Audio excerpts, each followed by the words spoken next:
The Mask of Death. Once upon a time, there was a quiet town called Maplewood, located in the heartland of the United States.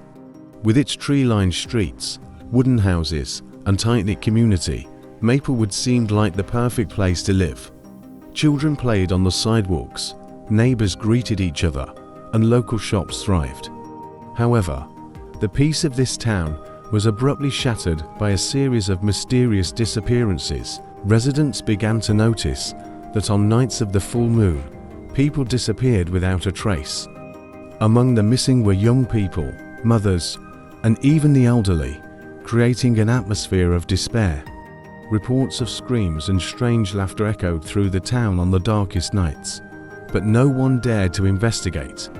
The fear spread rapidly, and rumors of a masked serial killer began circulating among the townspeople. Sarah, a brave and curious young woman, couldn't shake the feeling that there was something more behind the disappearances. With an adventurous spirit and a sharp mind, she was determined to uncover the truth. One day, during a conversation with her best friend, Tom, she decided it was time to act. They would go on an expedition into the nearby forest, where many believed the killer was hiding. "We should meet at night, when the moon is full," suggested Sarah, her eyes gleaming with determination. Tom hesitated, but Sarah's courage was contagious. He agreed, and the two prepared for their night of exploration, armed only with flashlights and their smartphones. As night fell, the forest seemed even more ominous and oppressive. The towering trees whispered ancient secrets as the wind blew through the branches. The two friends followed a barely trodden path, guided by the distant sound of rustling leaves and the calls of owls. "Did you hear that?" Tom asked, suddenly stopping.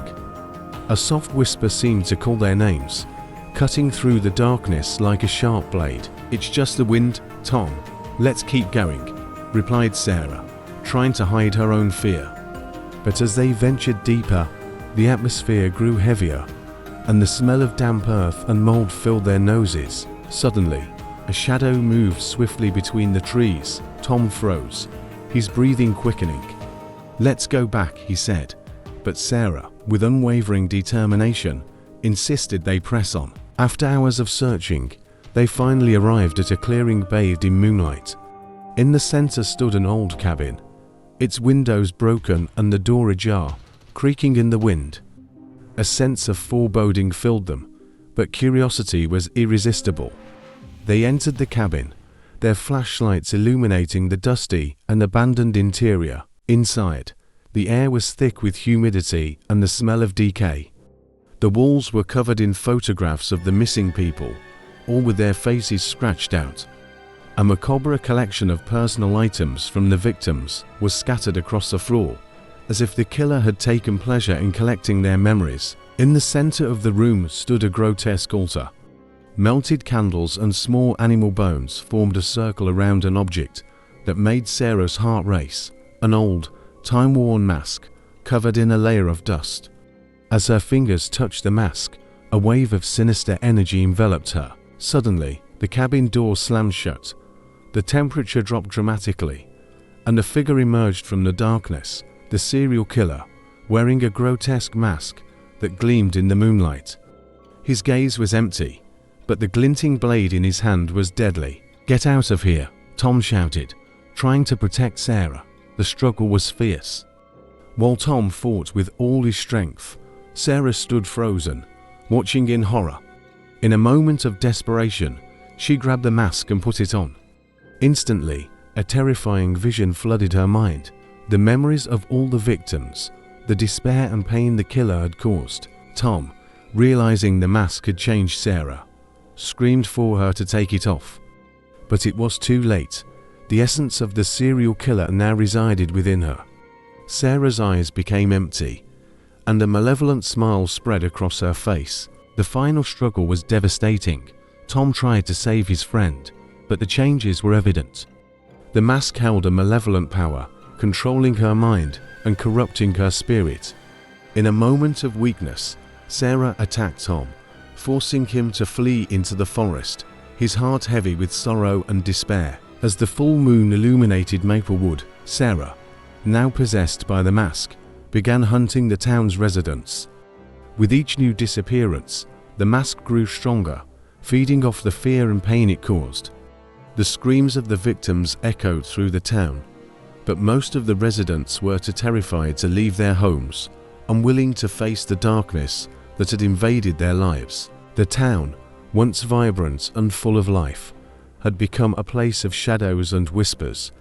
The inhabitants began to notice the sinister presence of a masked figure on the darkest nights, and the terror that had taken over the streets seemed endless. The cycle of violence restarted, and full moon nights became synonymous with fear and despair. Maplewood, once a haven of peace, was now a home to death and desolation.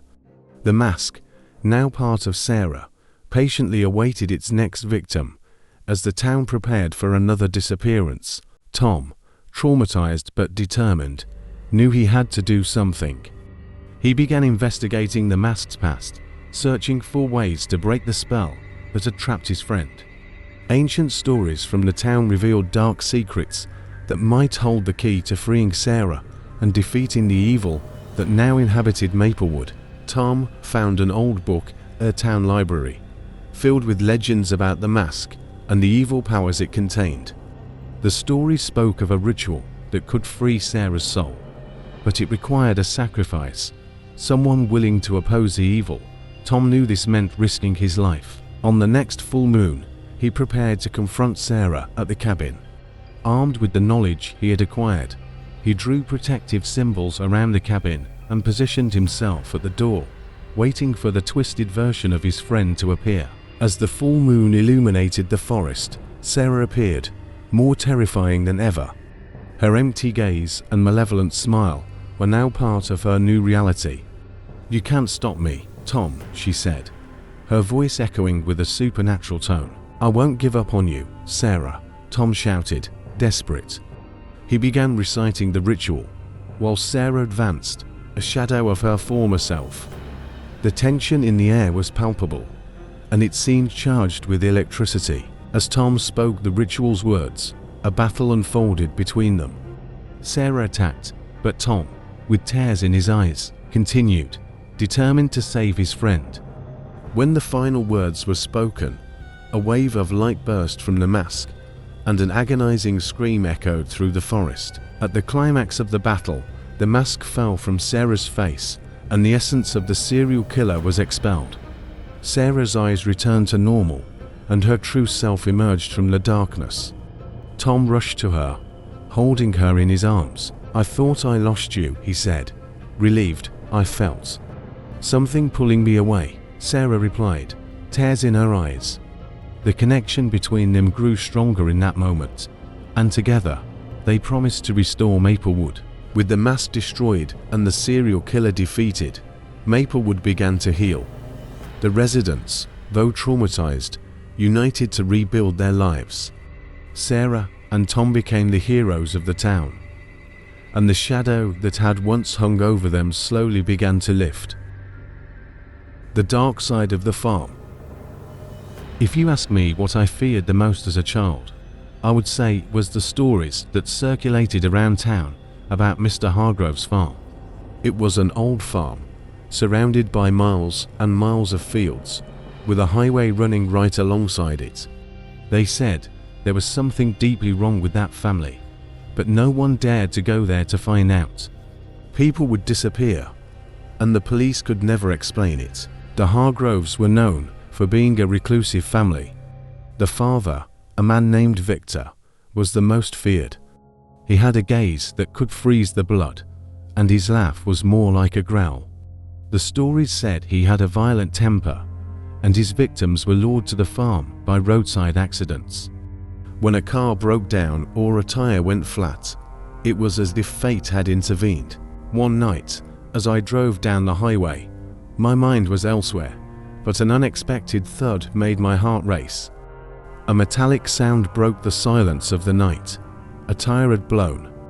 The car began to slide, and before I could react, I came to a stop by the side of the road. Fear gripped me, but the hope of help pushed me to move forward. I saw the farm in the distance, its faint lights giving off a sense of desolation. I decided I had no choice, so I grabbed a flashlight and started walking toward the house. Each step felt heavier, as if the ground itself was holding me back, trying to stop me from going any further. The feeling of being watched haunted me, but I needed help. When I reached the door, I hesitated. The place was eerily quiet, and the only thing breaking the silence were the crickets chirping in the night. I knocked softly on the door, and to my surprise, it creaked open. On the other side stood a woman with a peculiar appearance, her eyes vacant. "Are you lost?" she asked, as if she already knew the answer. The woman, who introduced herself as Clara, was Victor's wife. She invited me in, but there was something unsettling about the way she smiled. The room was dark and covered in dust, with old furniture and the smell of mold in the air. "My husband is in the workshop," she said, as I sat on a worn-out chair. "He can help you." As I waited, I began to notice photographs on the walls. They were pictures of people who seemed happy, but something was off. They were dressed strangely, and most of the pictures looked like they had been taken years ago. Clara noticed my curious gaze and said, "We like to keep memories of those who passed through here." My heart began to race when I realized that the people in the photos were the same ones who had disappeared over the years. Before I could ask, Victor entered the room. His presence was overwhelming. He was a tall man, with a crooked smile and an aura of cruelty that radiated from him. "What do we have here?" he asked, looking me up and down. Clara started to explain about my broken-down car, but Victor didn't seem interested. He approached slowly, like a predator analyzing its prey. "Are you sure you want help?"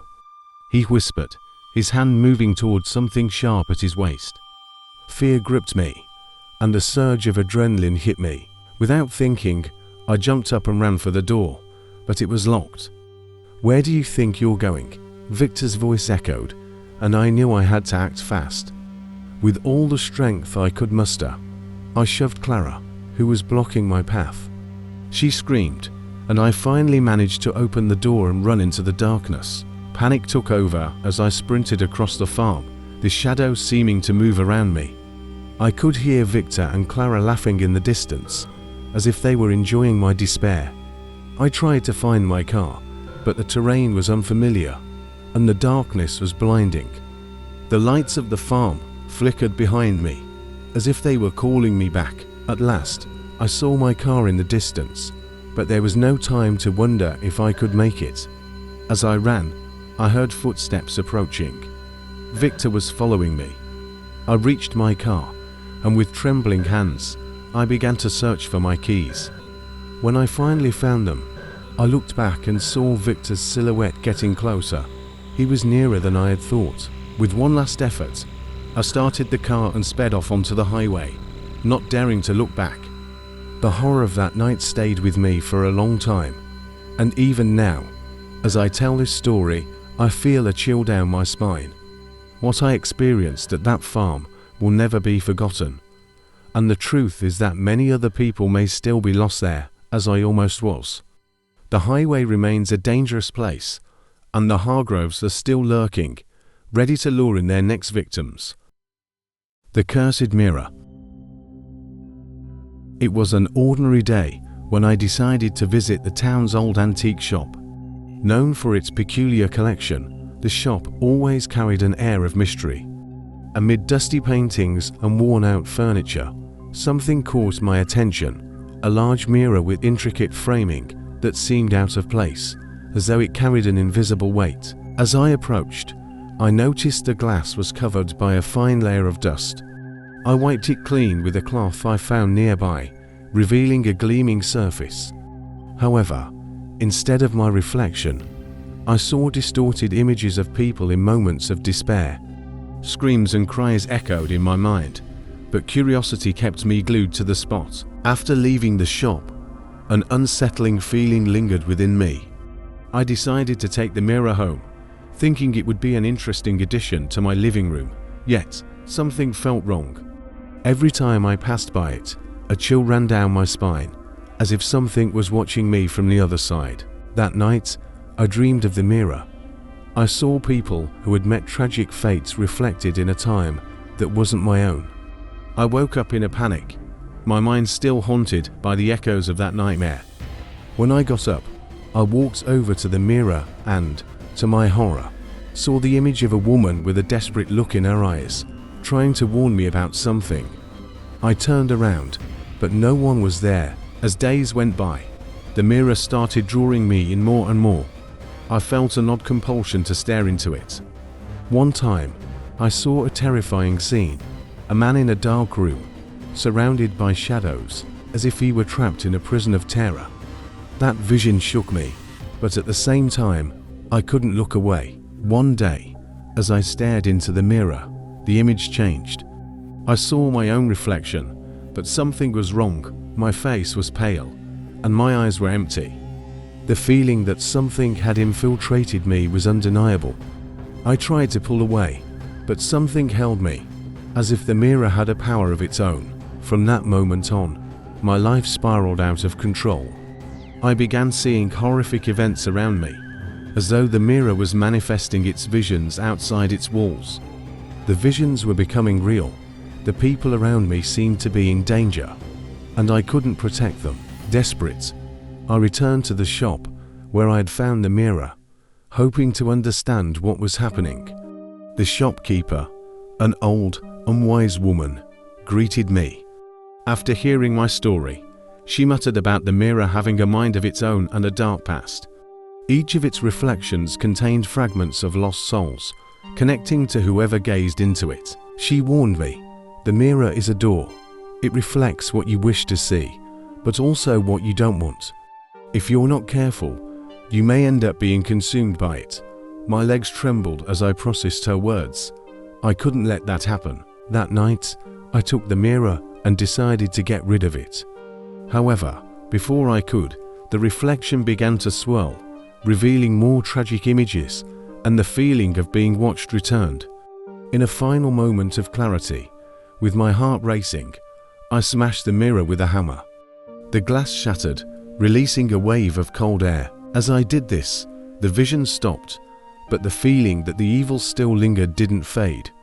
The old woman's shop, however, had disappeared, as though it had never existed. And since then, although I'm free from the mirror, I still feel the shadow of what it contained, a constant reminder that some things are better left hidden.